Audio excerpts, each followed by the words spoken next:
Hey, Wendy, what's up? Did you find something good? Oh, yeah, Willie, look here what I got.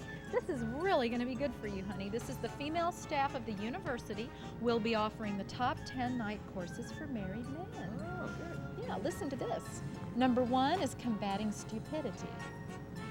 2, you too can do housework. Number 3, why we do not want sleazy underthings for Christmas. And number 4, PMS, learning when to keep your mouth shut. Always. Number 5 is parenting. No, it does not end with conception. 6, you, understanding the weaker sex. Number 7 is, how to put the toilet seat down. Number 8 is the remote control, overcoming your dependency. But 9 is romanticism, other ideas besides sex. Are there? And number 10 is how not to act younger than your children. Here, Will. I resemble that remark. Go study this.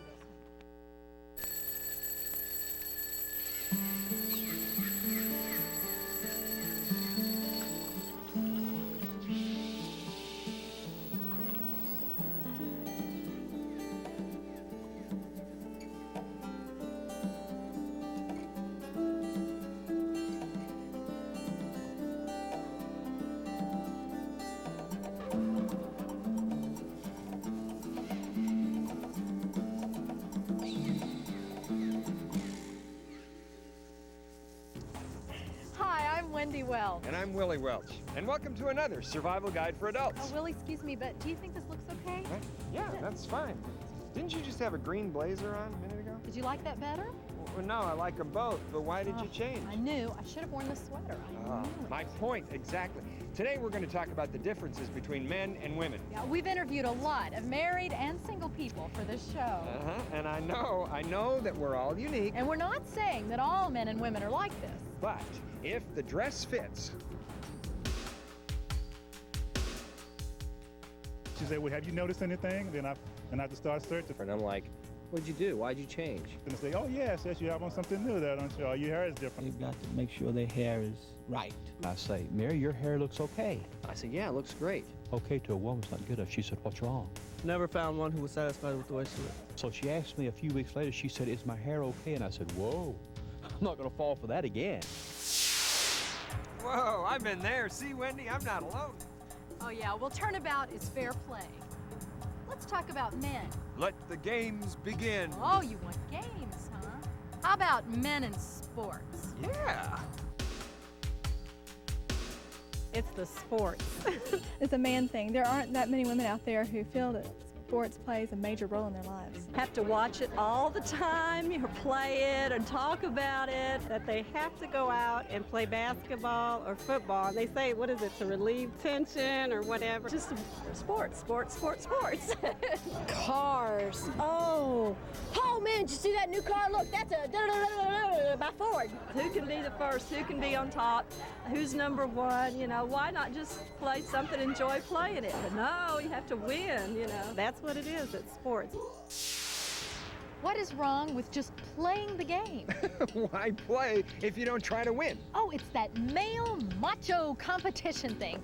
Watching sports all weekend. Okay, if it's men and sports, it's women and shopping. Well, now that I understand. Shopping. Shopping has to be a woman's thing, because they can spend time in stores and investigate prices, and I don't have the patience. They can spend a long time in malls and stuff. Because you got to go 10 different shops, try on 10 different things. Shopping with no intent to buy. I go in and get what I want to get and take off. I don't care whether it's on sale or not, just go do it and, you know, move on. We just want to go straight in, get what we want, and get out. Oh, shopping wears me out. Oh, it gives me energy. Besides, you like to shop, Willie. Yeah, right. For what? Oh, you go shopping for channels. Hey, let me see that. Or flip that remote control 50,000 times, run that channel. It's constantly moving. I hate it. Switches every 5 seconds and doesn't allow me to watch a full show. They take the TV control from me. And it was like, give me that thing. You know, like I didn't know how to You know, I can change it. I just don't change them as fast as they do. Have you ever heard of Rob Becker? He has this show called Defending the Caveman. No, it. Oh, Willie, stop.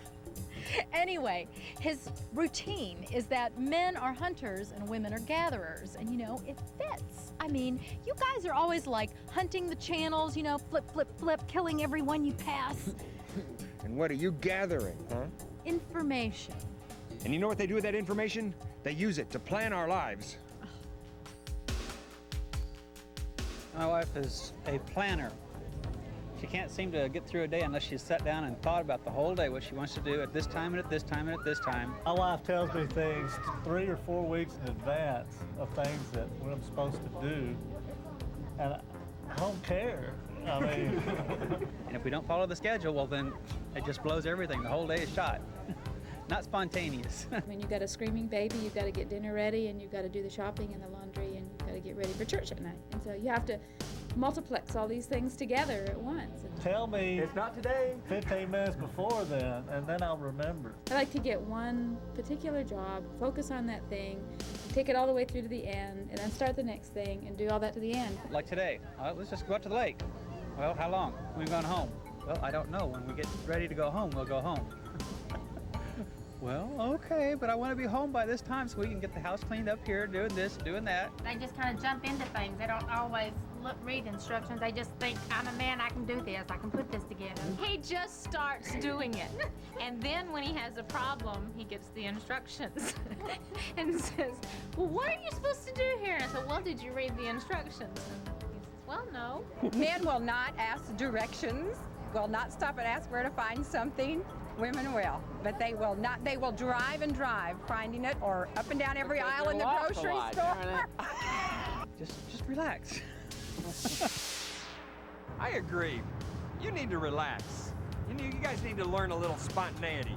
Honey, nothing gets done if you don't plan things. Plan things? Well, how come you only plan for 20 minutes to get anywhere in the city? Well, we get there, don't we? Yeah, after 3 speeding tickets and running 2 red lights. I am slowing down lately. Right. Right, now I only need 2 seatbelts and a helmet. Very funny, Willie. I wouldn't say a bad driver, but she wouldn't drive like I would drive. He told me last night, he said, you're one of the women I'd be yelling at. She was in the lane to go west, and we needed to go east, and we were only on a 2-lane road. I said, you're in the wrong lane. Get over. And she's like looking around at me, and she's like, well, which lane? I said, well, there's only 2 lanes. I said, don't I want to go that way? Yeah, she just, I was telling her, I was like, hey, you're in the wrong lane. Obviously, you need to go the other way if you're not in the right lane. Assisting me when I'm driving, pointing out to me exactly where every policeman is in every city and every street that we go on, what the speed limit is in every locale. You know, it's interesting. It's like each side is saying that what they believe is factual rather than just their observations. Right, it's like both men and women are saying, do it my way because my way is better. Well, my way is better. Oh, okay, Miss Perfect. Why don't you introduce our expert, Dr. Norman Wright? Dr. Wright has written many books to help relationships. Quiet Times for Couples, and his new book is called How to Change Your Spouse Without Ruining Your Marriage.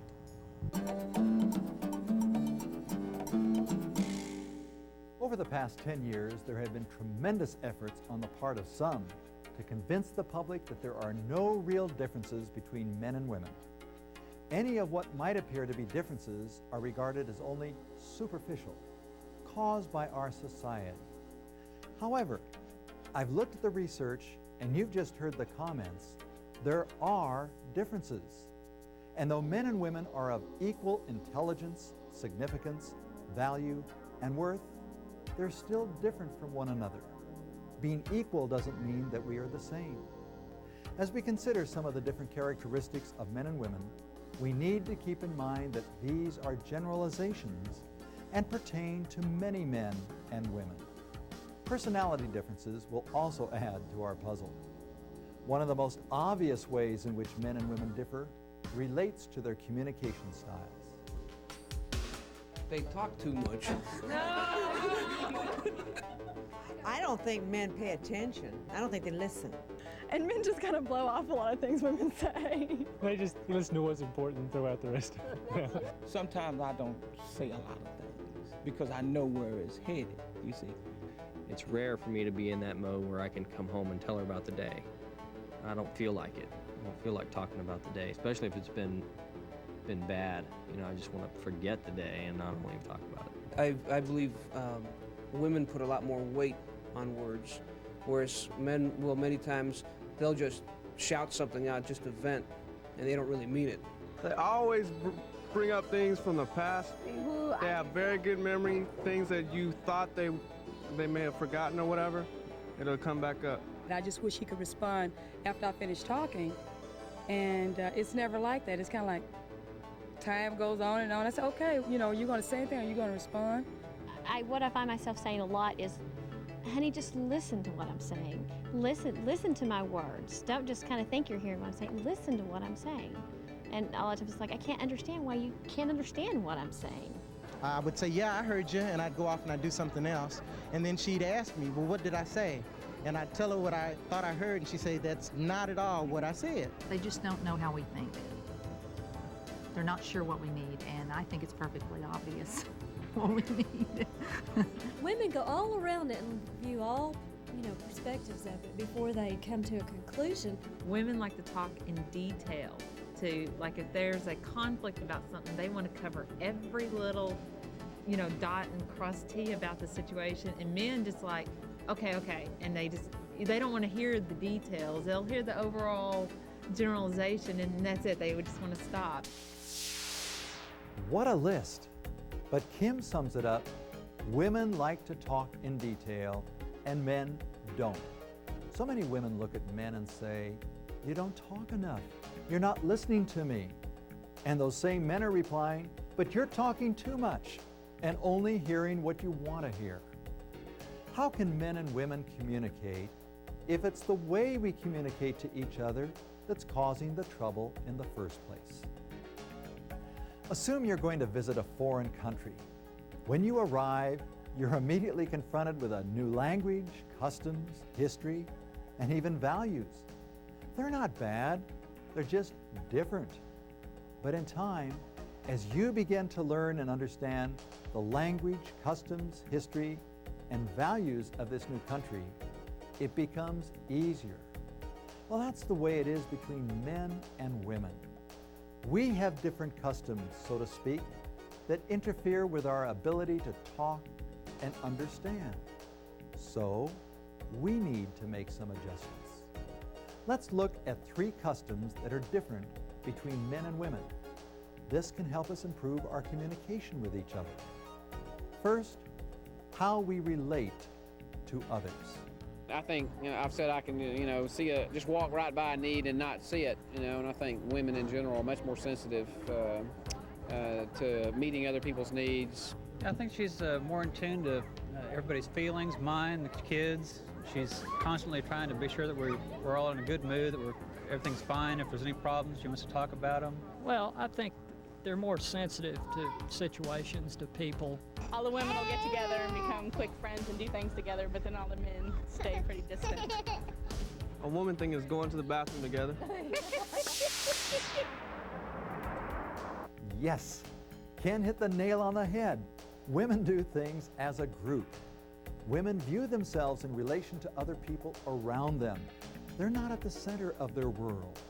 This feeling of being connected to others has a meaning to it that most men just don't understand. I hear it expressed by men when they ask, why is she so involved in other people's lives? She is. Women look outward and they're concerned for others and their needs.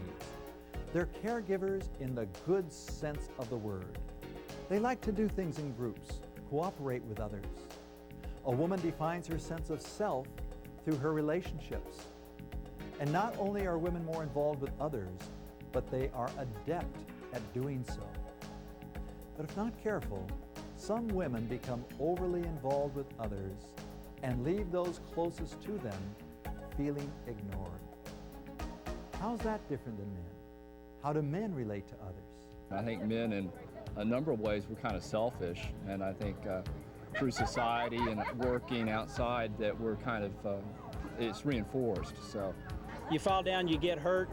Boys don't cry, girls can cry. Our society is it's just, that's right, and that's just something from childhood that the guys that we're taught. The competitive thing that he said, it's inbred. It is, because men aren't supposed to be emotional. They're not supposed to be happy. They're not supposed to be sad. They're not supposed to cry. It's just not a manly thing to show emotion.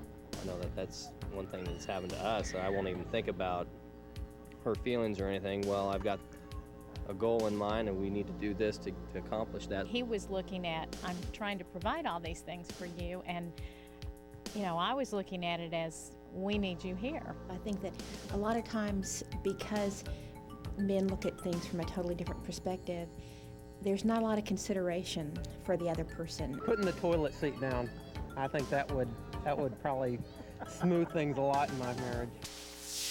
Well, another bathroom analogy, but it fits. A man tends to think of himself first. Many women see themselves as part of a group, but a lot of men see themselves as individuals. This doesn't mean that they're more selfish. It does mean that their view of the world starts with themselves. A man tends to think, act, and feel in a way which reflects that his own sense of self is the most important. He develops this sense from the challenge of vying with others, always negotiating. That's how a man takes care of those who are important to him. Through this process, his own identity and self-confidence develops. But the downside of this is, if he becomes too concerned with himself, then he neglects to cultivate the ability to relate to and care for others. Let's look at another custom that's different: how we resolve problems. Friday night was a good example. I said, I'm just tired of getting beat on by people. I'm tired of getting beat on by my boss. I'm tired of getting beat on by taxpayers. I'm tired of getting beat on by staff people. I'm tired. And the situations that she brings up at times, she wants an answer from me that may not be the answer she wants, but I'll give her the information based on my experience, based on scripture. So he's going to give me this real stoic and spiritual and intelligent answer. And it's like, I do not want to hear it, Michael, okay? And her favorite comment is, you just don't understand. As if I don't have any idea as to what's going on in her life. I'm finding that right at the moment that the information comes out may not be the time to give the spiritual answer. But I did need a listening and empathetic ear, not someone to come in and solve the problem for me, but someone to listen and hear what I was saying. And just be the person say, yeah, I understand what that makes sense, to validate what I was feeling at the time and to validate what I was saying at the time. When women talk about problems, and most women do like to talk through their problems, they're looking for understanding and sympathy and not necessarily trying to find the solution. They want to share their situation with someone they can trust. The support they get from the process of another person's interaction may be more meaningful than getting to the answer. Men, on the other hand, tend to put their problems on the back burner for a while to think about it. Since they don't talk about problems unless they want advice, they often frustrate women by trying to solve the problem rather than taking the time to understand it. They think they're loving their wives by fixing their problems. For women, emotions are real. For men, they're deceptive. Women know that shared emotions help to deepen the relationships, but men believe that emotions get in the way of sound reasoning. So each ends up being frustrated by the other. Unfortunately, this difference is intensified by the negative labels that are slapped on the differences. She says, he's so cold and unfeeling. He says, she's so hysterical and out of control. Men should remember that as a woman shares her problem, if they would just listen and acknowledge her feelings, that is part of her solution. So how do women fix things? Yeah, and then my clothes. We're headed out to Grandy's. I mean, this is not an exciting venture today. And I had on a pair of green shorts, and I thought a shirt that matched today. I thought it matched, and both my daughters said, you're not going to wear that, are you? I mean, and we're going to Grandy's, you know, so. All right, wife says, you look really great if you would lose some weight. Okay, that means I have to do these things in order to do that. But then when it comes time to doing those things, well, then it's a different story, and it's like, well, not tonight. Don't do it tonight. She'll say, my yard looks, what do you say? My yard looks the worst one on the block. And we are on the corner lot. We're on the corner lot. Everybody see how bad my yard looks. Well, that's a little hint. But to keep down confusion and trouble, I won't say, well, good, you need to get out here and cut it then. Well, just say, good, I need to cut it. I'll just say, If a man recognizes a hint, he hates it. Many men feel they're being pressured unfairly by women. When most men are given time to mull over the situation and figure it out without hearing corrective statements, there's strong potential for results. Most men balk at hints and innuendos. Women should remember to resolve situations with direct requests, and at the same time, put those requests in writing because they'll remember it better since men are so visual. As a man, I agree with Norman. Sometimes a hint feels like nagging. Sorry about that. But you must remember, we women relate as a group. So we're a group, and if you look tacky, we look tacky. I look tacky? No, I was referring to the interviews. Oh. Now, I agree with Clarence's wife. If the yard looks bad, we look bad. Well, you may need your groups, but sometimes I need a little space. I just kind of withdraw a little bit and just go into my own self, you know, and deal with it that way. I go in, I withdraw, I just don't say anything, and I internalize. And I just want to sit down and be quiet and not really talk a whole lot, just spend some time with her. If she's in the talkative mood, I'm not really that interested. And I just come in, speak, and go to my area where I'm usually, you know, if it's TV, newspaper, wherever. But, you know, when he gets home, I want him to spend time with the baby and with me. And I think probably I think it probably does cause conflict in a lot of families is, you know, the husband may come home and then go out and go have his fun time and the wife's been there all day. This brings us to our third custom, how we relieve stress. Tracy needed to be close to her husband after all day with the baby, but he's looking for some time to unwind. Most men need more space, while most women need more intimacy. However, when a woman searches for closeness, it tends to make a man feel smothered and seek more space, which can cause a woman to feel abandoned and seek more intimacy. You can see how this could cause problems. What can men and women do because of these differences then? Well, a man can accept that a woman's need for closeness may be greater than his, and he can verbalize his need for space. A woman can accept that men have different relationship needs. Be careful that your method isn't triggering his withdrawal. The way men and women are isn't negative. It's not a fault to be this way. Can either change this tendency in the other? No. But perhaps both men and women need to work toward a balance within their own lives. Hopefully, understanding the meaning behind why each responds in this manner will lessen the pressure. Let's look at the good side. Let's consider some of the differences that we admire in each other. I appreciate his cool head in a crisis. Sometimes I want to just panic, and he'll just take it step by step and, you know, get through the situation. She basically organizes every single person in the family and keeps it together. He gets right to acceptance of things that I grieve a long time about. She makes it all happen. She makes it come together, and I basically do what I'm told. I mean, it works well for us that way because she makes those things happen. I guess I admire her will and desire to serve. Because I am a very emotional person, I can tend to let those sway me, whereas he can come in and look at a situation and help me sort it out. I'm a big picture person, and Marilyn, my wife, she noticed minute details. And you know, the awesome thing about it is what God has given me is a second set of eyes, a second brain, a second set of ears to process information that I miss. The biggest mistake is believing there is one right way to listen, to talk, to have a conversation, or even a relationship. We've seen the differences in how we relate to others, resolve problems, and the difference in our need for closeness. Once men and women realize that they each have different customs, they'll be able to understand and communicate without suggesting blame or dissatisfaction. And that mutual acceptance will help prevent the pain of being told you're doing something wrong when you're only doing things your way. I think there are differences, and we probably need to learn to understand them so that we can deal with each other, but I think we also need to keep them, because that's what makes a couple a team, and they can work better that way.